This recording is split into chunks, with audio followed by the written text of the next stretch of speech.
let me ask you another question. And because we talked about this in the past, I know it's not, you are not a big fan from your point of view of doing the mortgage tax assignments, the CEMA.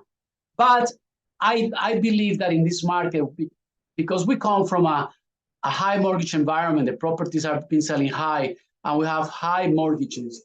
I believe that to a buyer, there could be an advantage in saving closing costs by doing a mortgage tax assignment. If you want, please explain a little bit what this is, the Purchase CEMA, and the downfalls and the good and bad about it, because I know you are not such a big fan, but I see there could be an advantage for buyers. It's not that I'm not a big fan. I'm always a fan of my clients saving money if they can. The downside is, well, let me back up. Let me explain to you what it is. So when someone takes out a mortgage, what's a Purchase CEMA? CEMA is a consolidation, extension, modification agreement. And in English, what that means is when you in New York take out a mortgage, you sign a note and you sign a mortgage with the bank, and that gets recorded. And you have to pay mortgage tax, which can you be meaning the borrower, the buyer. You meaning the borrower, right? Part of your closing and in New York, that can range from 0.5 to 2.8% of your loan amount. The average in New York City is roughly 2%. So if you buy a house in Queens, you take out an $800,000 mortgage, you're paying almost $16,000 in mortgage tax to New York City. And that is because we have great roads and we have great services in Queens. Exactly. Yeah, it's to prevent potholes and to make sure that the streets are clean and all those good things, right? Obviously, because we have good food. Yeah, exactly. It should filter down to the restaurants. We have the best food. So when you pay that mortgage tax, and then there is a new loan going to be made against that property, you're selling now, such as a refinance, you can assign that mortgage tax over to the new lender. With a purchase, you can also do the same thing. So you can assign the mortgage tax that you paid on that $800,000 over to your buyer. So let's say the buyer is borrowing $1 million and you paid on 800. They are only going to have to pay mortgage tax on the difference, that $200,000, which is great. So only about $4,000. Now, a few things need to happen. Number one, the seller needs to understand that they are not going to get a satisfaction of mortgage, and their attorney has to be okay with that, which means there will be no record that the mortgage that you, the seller of the property, originally took out. There will be no record of that being paid off. Being paid off, right, because it's being assigned. Number two is time. So these original documents, which we still deal with, we're in a digital world, but notes, mortgages, these are all original documents. They're stored in secured facilities. A lot of times they're upstate or in rural areas. And quite frankly, they get misplaced a lot. Or some banks just, because they're losing a client and they're not making any money off this, they really don't care how long it takes for them to go ahead and find the original documents, right? So they'll, on average, I see them taking 6 to 8 weeks. So 2 months for them to decide that they want to locate the document, send it to their lawyer, review it, and send it to the other lawyer. So there's the time element. And then there's also the success rate. Only about half of the CEMAs, for refinances anyway, end up being viable, because when a bank makes a loan, they ultimately sell the paper to another bank, or they might just sell the servicing, right? But these loans get sold all the time. And sometimes banks get taken over, or they go out of business, or they merge. Right. And so when that happens, papers get lost all the time. When a loan gets transferred to a new lender, there is an allonge that's supposed to be signed by a bank representative and stuck onto the back of the original note. And then each time it gets sold, another allonge, another allonge, another allonge. If there is any break in the chain, so meaning there's an allonge missing or there's an allonge that was not signed, the chain is damaged. It cannot be repaired. You know, you're not going to have it reinstated, and the CEMA cannot be done. So sometimes you wait 2 months and you find out that the CEMA is just not even possible. And meanwhile, maybe rates went up. Right. Yeah. Your timing in a transaction is gone through the window, and the seller is now screaming, and the buyer is anxious because the rates are changing. So that's a downside to the purchase CEMA. You are saying, but the timing. But back to using a professional. So if they list with somebody, the seller lists with somebody like Manuel Vargas, who upon taking the listing recommends that they order the CEMA right away, then you can basically eliminate. That could be a tactic right now. If you have a listing that wants to offer, let's say the house is $1 million and the seller has a mortgage of $800,000 because they bought it around the same price, right? And you can do that beforehand, like you're saying, ordering that CEMA. That's potentially $16,000 that the buyer can save.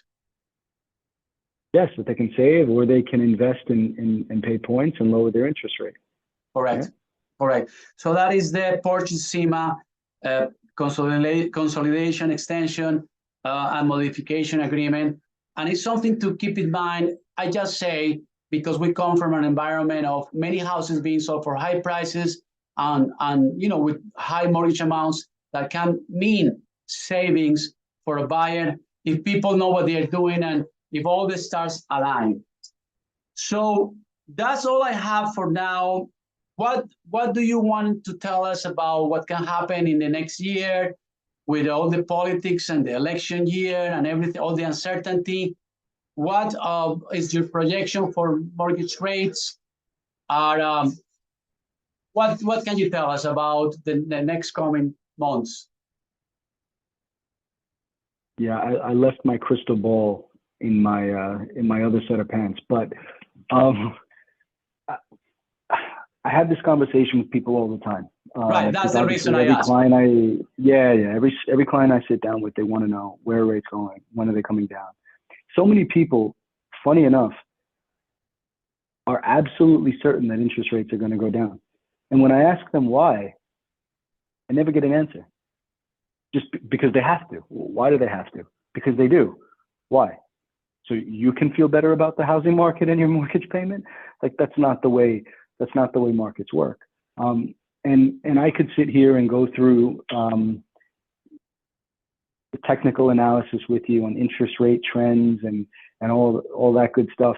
But bonds. I like to look at things through a very simple set of eyes.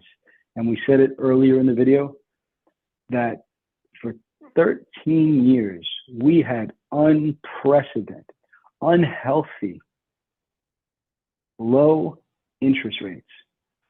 That should not happen. A bank cannot lend money for 30 years at 4%, let alone 3%, and turn a profit. That's why a lot of banks had problems and some banks went out of business, right? If I'm a bank and I have salaries, insurance, payroll, rent, taxes to the US government and the state governments, all of these expenses, and I have to pay checking and savings account interest rates or CDs, how am I possibly going to be able to lend money out to a borrower at 4% for 30 years and make money? I can't. Mm-hmm. So what happened for the last 13 years was it was an anomaly. It should not have happened, right? The politicians just wanted to jump in and bail us out and make it look like everything was actually okay and maybe prevent Armageddon, who knows? But there is a cost to everything. There is a cost to everything, and now we have to pay for it. So interest rates, in my opinion, should continue to rise. And it should be this way for a long time, not a short time, if we want an actual healthy economy and healthy real estate market. Houses shouldn't double every 2 to 3 years like they were doing in certain areas during the pandemic. That's crazy. That's what happens is that there is some correlation between the mortgage market and the real estate market, but it's not a direct correlation. So we had a bunch of factors that were low rates, but then there was a lot of money from the stimulus, all those PPP loans and all those stimulus money laying in the market, and then everybody going to the suburbs to buy that, produce the 10-15% appreciation you're talking about. And while it doesn't break my heart to see that the banks don't make all the profit they want, I realize they have to be an efficient operation. And my response to people is that if the rates go up, let's look at rent versus buy. What's going to happen to the landlords that have commercial mortgages and multifamilies and the rates go up? The rents have to go up, right? So I don't know. I don't have a crystal ball either. But I would say, let's look at rent versus buy. And when people are looking to make a decision, I know they want to talk to other people who are close to them. And I say, I get it. Some of your family members may be conservative or, straight negative people like negative Nate. But there is also people that are positive and that believe in buying a house. And I came with a name. That's Groovy Granny. If you have your grandma, Groovy Granny, cool lady, sure. that worked very hard her whole life, and when she bought her house with her husband, it was not easy. She's going to tell you need to buy. So I'm going to share my last slide of the day. And that's going to be I hope it's not a picture of Groovy Granny. No, it's not a picture of Groovy Grandma. She has a fans-only page you could subscribe that talks about buying, by the way. But here is my last slide. The moral of the story, in case you have not guessed, is quite obvious. Listen to your grandma, Groovy Grandma, and not to your brother-in-law, Negative Nate. There is a caveat. If they are like Groovy Granny and Negative Nate, of course. And I know in this I'm right. Don't you think I'm right? You are. You can't be negative about everything. Otherwise, you can do nothing in life. Look at the positives. Yeah. Look at the negatives. Yes, look at the risk. But if you can afford, you can save for the down payment. Look at the benefits of home ownership. And if you want to believe in Armageddon, there's people that are going to sell you houses in the moon, and they're going to sell you houses in Mars. They're already talking about it. And the rate's going to be much higher because they are out in space. And look at where Nate is in his life versus your grandma. Your grandma. Right? Your grandma has her house paid off. She's in a rocking chair, living her best life, right? Doing whatever she wants with her grandkids. And Nate is still trying to day trade and make it rich off of cryptocurrency. So he spends 3 hours every day looking at news. He looks at news, stock markets. Looking at what? At the news. Oh, I thought you said something else. It was the accent. Sorry. Yeah, I'm sorry. I have a strong accent. No, I'm just an immigrant. Aren't we all? Yeah. So, he spends 3 hours looking at the news, NEWS, at the interest rates and at the stock market. And he's a negative guy. But Groovy Grandma had a full life, had ups and downs. She survived the Spanish flu. She survived the pandemic, and she has a paid house. Listen to what she has to say, don't you think? I agree. I agree 100%. And also, when you're making these decisions, it's okay to get advice, but nobody's paying the mortgage except for you. Correct. So, correct.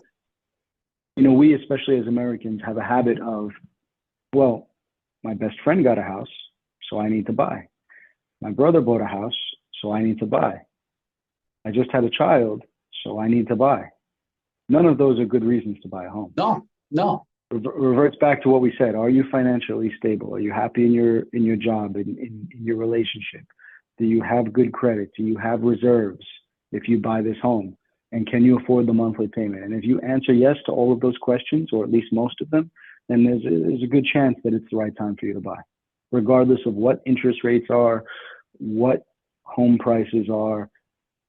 It's an investment. It will eventually pay off.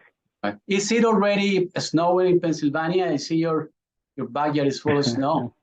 Wow, the weather is crazy. Negatives. It's just the ashes from the fireplace. That's all that is. Wow. Nate, I was gonna call you Nate. I'm sorry. I apologize. Please Joe, go. it's been a pleasure as usual. By the way, we're gonna post this everywhere that we can. Our contact numbers are going to be there. You can like us, you can follow us, you can subscribe, but you shouldn't stalk us. Thanks, Manuel. Hope everybody got a lot out of this. Very good. I'm going to stop the recording now.